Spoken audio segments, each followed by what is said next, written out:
What's going on, Jerome's? We're back. Take a look at another mock draft. Lance Zierlein, NFL.com analyst, Houston area guy. Love him. Love his analysis. Respect the work. He's got 3.0 out, and Lance puts in the work and is dialed in as pretty much anyone in the industry. So take heed to what he's saying. So let's get this damn thing going. Number one, Jaguars. Sources say that the Jaguars interested in Trevor Lawrence at 1. I'll hang up and listen. Whatever. 2, Jets, Zach Wilson. I think that's a fait accompli. I think they're pretty much cemented as 1-2. Now, 3. So there had been some steam about Mac Jones to the Niners, but that same logic of that the Niners are trading up and they have a specific guy in mind. Like, they're not gambling of whoever's left between Zach Wilson and Justin Fields. Trey Lance probably not going to go 1 or 2, so trading up to 3 to get no pants or Trey Lance, the pride of NDSU, the pride of Marshall, Minnesota. Go ahead. His movement skills, his cannon, I think Shanahan could protect him, and man, I think that's a phenomenal fit. And it's gross, and now melancholy. It's whatever. 4. So Lance has been in on Patrick Surtain to the Falcons early. I think that he had it in his mock draft 1.0 and 2.0, if I'm not mistaken. But Surtain, wow. So there's no trades in this mock, but I think that there will be a ton of value if Justin Fields, if Mac Jones is still available. But Patrick Surtain as well as A.J. Terrell together, I think that's a really nice cornerback duo going forward. But, man, you're passing up on Penei Sewell. You're passing up on Jamar Chase. Kyle Pitts. It's rough. It's rough, man. Next up, 5, Bengals. Get Penei Sewell no matter what. Protect the Burrow. Kick Jonah Williams inside. You got Reef at right tackle. There you go. 6. So the Dolphins, like we mentioned, really won that trade. They really worked it, where they get a guy at 6 that they probably would have taken at 3, Jamar Chase, all the weapons for Tua, and they get a future first-round pick as a net gain. So you do like that. 7, Lions getting Devontae Smith. That sucks. It sucks. Replacing Babytron and Marvin Jones, and now the Vikings have to cover Devontae Smith twice a year. But, Cameron Dantzler has familiarity, so let's get it on. 8. So this could not have worked out better for the Panthers. They have their choice of Mac Jones or Justin Fields. So go with Mac Jones. Joe Brady gets things together. He can sit behind Teddy for a year. Maybe he takes over at some point during his rookie season. But you like the weapons. You got Robbie Anderson. You still have Christian McCaffrey. So you do have some things going there in Carolina. 9, Broncos.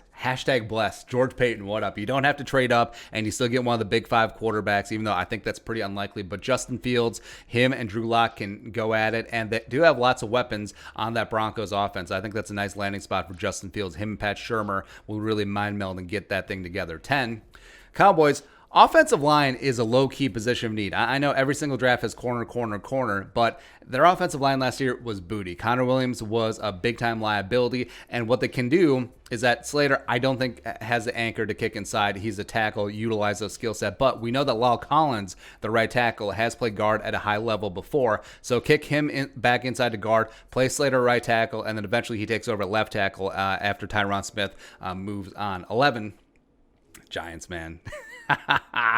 Offensive weapons galore. I think they're pretty much done with Evan Ingram. I wouldn't be shocked if they traded him for like a 7th round pick. But Kyle Pitts, Kyle getting things together, tight end. Ooh, you love it. And Danny Dimes, if you can't succeed with Kyle Pitts and a healthy Saquon and a Babytron, he's not going to succeed. So there you go. 12, just like the Dolphins, I think the Eagles eventually won here. So trading up from 6 to 12, they get a guy in Jalen Waddle who they probably would have taken at 6 anyway, and they get a future first-round pick. So Waddle and his speed, Jalen Reagor and his speed, Jalen Hurts is going to be sitting pretty if they can protect him. 13, so the Chargers spent a lot in free agency. They made Corey Linsley the highest-paid center in NFL history. They signed Matt Filer from the Steelers, but they still have need a left tackle. Christian Darrisaw, set it and forget it. You got your guy. Justin Herbert's got protection. 14.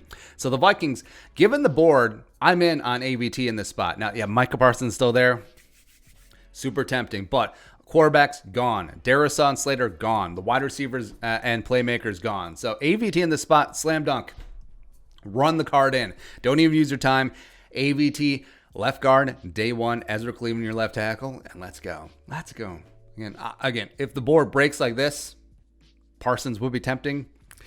But yeah, AVT, put his name on the card and let's go. 15, Patriots get Micah Parsons. Man, Man. Rangy, versatile in that Belichick defense. Yeah, they're going to do some good things with him. 16, J.C. Horn, Patrick Peterson replacement. There you go. 17, the Raiders. So they signed Unique the freaking Ngakoue in free agency, so they check edge off their box. But Christian Barmore comes in as going to be that defensive interior rush. And yeah, redshirt sophomore still just scratching that surface on potential. The Raiders are back, baby. Probably not, but 18, Dolphins. So Brian Flores needs edge. He needs consistency at the edge, and Quidipe is going to be that guy. High motor dude, 4'5", 240. Shortish arm, short and stocky, but does have size, can hold up against the run. If he can stay healthy, I think that's a great get on South Beach. 19, so Washington would have loved Darisaw or AVT. Maybe they go Tevin Jenkins in this spot, but joke Jeremiah Owusu-Koramoah is really too tempting. You had that versatility at linebacker / safety behind that defensive line. Ooh. Plus, very important here. So in the NFC East, you now have Kyle Pitts just like hanging out. What is going on? Joke is going to be that eraser. He's going to be that guy. Plus, you still have Dallas Goedert and maybe even Zach Ertz with the Eagles. So yeah, Jeremiah Owusu-Koramoah, welcome to Washington. 20.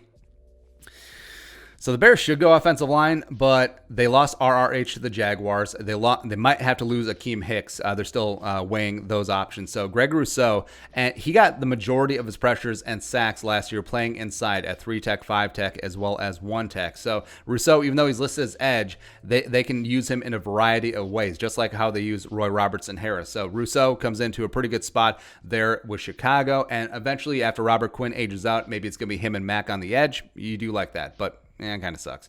Well, it sucks as a Vikings fan because now we have to contend with Gregory Rousseau. Even though I like him, I don't love him. 21. So the Colts. Chris Ballard likes them long and freakish on the defensive line. So Jason Away takes over for Justin Houston. And man. That's a really good pickup. 22. So the Tennessee Titans, they punted on Adoree Jackson. They got rid of Malcolm Butler as well. So Greg Newsome, the second, coming on him. Him and Kristen Fulton, the second-round pick out of LSU last year. Nice little cornerback duo going forward. 23. Azeez Ujulari. Robert Saleh gets a freakishly fun edge guy coming on in. Yeah, I mean, baby Von Miller. Let's go. 24. Steelers picking up Zaven Collins. And even though they have needs on offensive line or running back, maybe Najee Harris or Travis Etienne should be the pick here. But Zaven Collins is really good because he can help replace Bud Dupree on the edge. He can play inside with Devin Bush. So, yeah, Zaven... Also, it's a perfect fit. Like, Zaven is a tough Oklahoma kid. You could see him playing with the Steelers. And, yeah, this is a good pick. 25. So a lot of mocks have the Jaguars going defense with this pick, but if you got Trevor Lawrence, protect him. And Cam Robinson, I know you franchise tagged him, but he's whatever. Jawan Taylor hasn't worked out. So Tevin Jenkins, put him at right tackle, kick Jawan Taylor inside, or trade him to the Vikings. Do whatever. But yeah, protect Trevor Lawrence, protect your investment. 26, Jalen Phillips, heavy hands, and if he can stay healthy, him and Myles Garrett, really nice edge rushing tandem. 27, the Ravens get their wide receiver, Terrace Marshall Jr., size on the outside at the X for Lamar Jackson. 28, gross. Elijah Moore, I think, is being slept on, but he's a phenomenal receiver. He can replace Emmanuel Sanders. He can be a best friend for Jameis Winston. 29, so the Packers go cornerback, but they don't go Caleb Farley. But they get Tyson Campbell. They got length on the outside. They did re-sign Kevin King, but cornerback depth is needed to help out with Jair Alexander. 30, so the Bills. This is straight up BPA, where I understand that Caleb Farley's back is concerning, but the talent is certainly there. He should be good to go health-wise. And Farley and Tre'Davious White, come on, son. 31, even though White's got some issues of his own. 31, the Chiefs. Offensive line, they let their center go. Landon Dickerson coming on in. He'll recover from that knee injury, and he's going to be your rock-solid anchor in the middle of that offensive line as they rebuild. They got Jumpin' Joe Thuney. They got Kyle Long. So let's go. Landon Dickerson is going to be the center. He's going to be the Jeff Saturday to Patrick Mahomes' Peyton Manning for years to come. I love that pick. 32, Bucks, even though they're re-signed re-signed Fournette, and Rojo showed some life last year. Etienne just slaps different, man. He does. With that elusiveness, just getting after it, as well as his prowess in the receiving game. It's going to be Tom Brady's new BFF. Dudes who are still on board.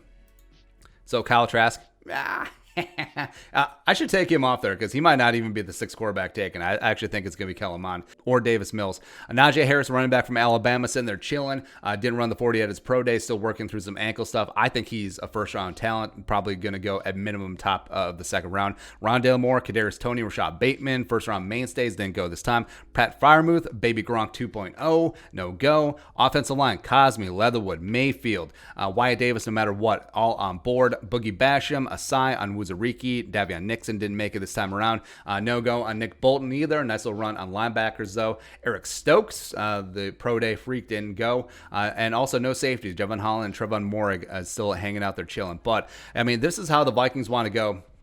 At 14, like we said, given the board, all the quarterbacks are gone, or the big 5 QBs gone. The big 3 receivers and Kyle Pitts are off the board.